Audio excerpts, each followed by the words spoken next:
दोस्तों, अगर आप लोग ईएसआईसी के मेंबर हो, आपका ईएसआईसी कटता है और आपको ये नहीं पता कि आप ईएसआईसी का लाभ कैसे ले सकते हैं, ईएसआईसी के क्या क्या बेनिफिट्स हैं, तो भाई आपको ईएसआईसी का मेंबर होने का मतलब ही क्या है।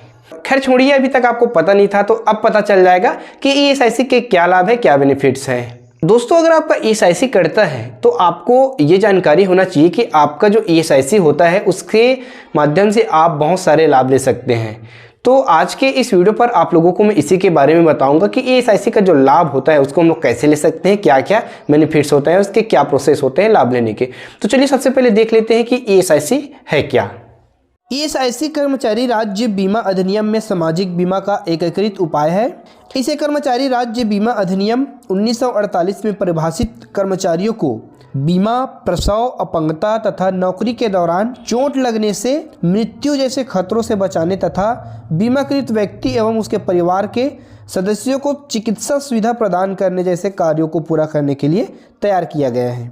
ईएसआईसी ऐसे संस्था या फिर ऐसे जगह पर लागू होता है जहां पर 10 या इससे अधिक व्यक्ति कार्य करते हो। कुछ राज्यों में इसकी सीमा 20 है। कारखानों तथा संस्थाओं में उक्त श्रेणियों के कर्मचारी जो प्रति माह 15,000 रुपये से कम या फिर 15,000 रुपये तक का वेतन प्राप्त करते हैं उसको पीएफ का लाभ दिया जाता है और साथ ही साथ ईएसआईसी का भी लाभ दिया जाता है, ईएसआईसी का सुरक्षा दिया जाता है। ईएसआईसी स्कीम का संचालन नियोक्ता तथा कर्मचारियों के अंशदान से होता है। नियोक्ता का अंशदान कर्मचारियों को देय वेतन का 4.75% रहता है और कर्मचारियों का अंशदान जो कर्मचारियों को वेतन दिया जाता है उसका 1.75% रहता है।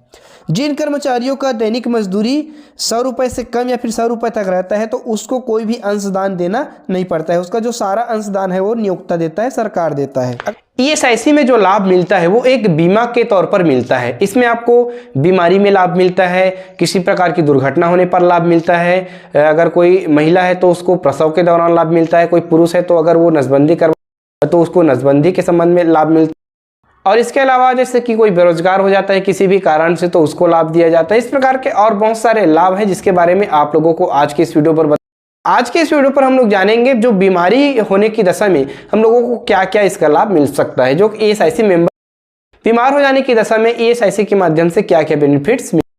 अगर किसी मेंबर को सामान्य बीमारी हो जाती है और वह अब ईएसआईसी का लाभ लेना चाहता है तो इसका लाभ लेने के लिए कुछ पात्रता होती है। जैसे कि आपका जो अंशदान है वो कम से कम 78 दिनों तक कटा रहना चाहिए। 78 दिनों तक आपका जो अंशदान है वो कट जाया रहना चाहिए, तब आप इसका लाभ ले पाएंगे। और इसके लिए जो लाभ मिलेगी वो लगातार आप 2 बार ले सकते हो। 91 दिनों तक के लिए आप ले सकते हो। आपको जो लाभ मिलेगा 91 दिनों तक का, उसमें आपको आपका जो औसत दैनिक वेतन होता है उसका 70% मिलेगा। मतलब आपको बीमारी हो जाती है जिसके कारण से आप काम पर नहीं जा पाते हैं और आप ईएसआईसी डिस्पेंसरी में या फिर ईएसआईसी हॉस्पिटल में अपना इलाज करवाते हैं, ट्रीटमेंट करवाते हैं और आप बहुत दिनों तक कार्य पर नहीं जाते हैं जिसके कारण से आपका जो वेतन है आपको नहीं मिल पाता है। तो इसके लिए आप अपने ईएसआईसी पर क्लेम कर सकते हैं और जब क्लेम करोगे तो आपको आपका वेतन का 70% दिया जाएगा। उसके बाद देखते हैं वर्धित बीमारी हित लाभ,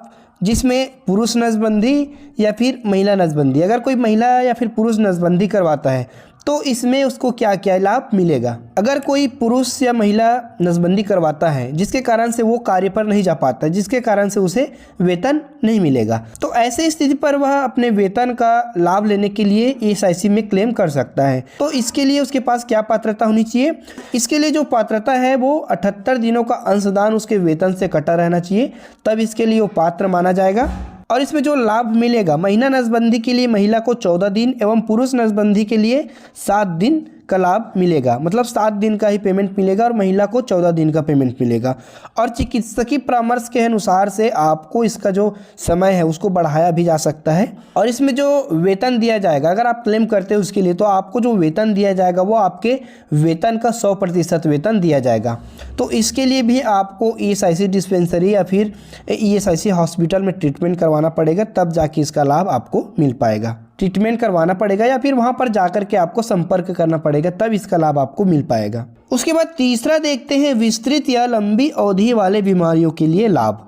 तो जैसे किसी मेंबर को कोई गंभीर बीमारी हो जाता है जो जल्दी ठीक नहीं होता है, मतलब बहुत दिनों बाद ठीक होता है, उसके लिए उसको हॉस्पिटल में भर्ती रहना पड़ता है, फिर घर में रहना पड़ता है, जिसकी वजह से वह काम पर नहीं जा पाता है।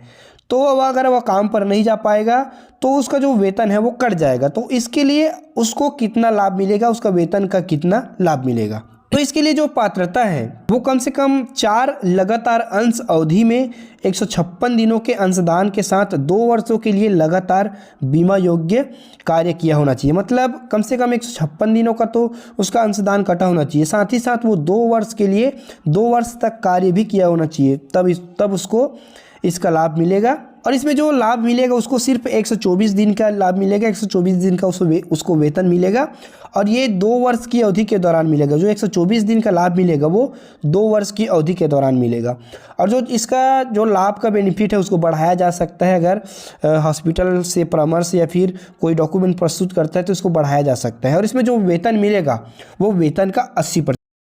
तो दोस्तों अगर आप ESIC के मेंबर हो तो इस प्रकार से आप ESIC का लाभ उठा सकते हो, ESIC का जो लाभ होता है उसको ले सकते हो।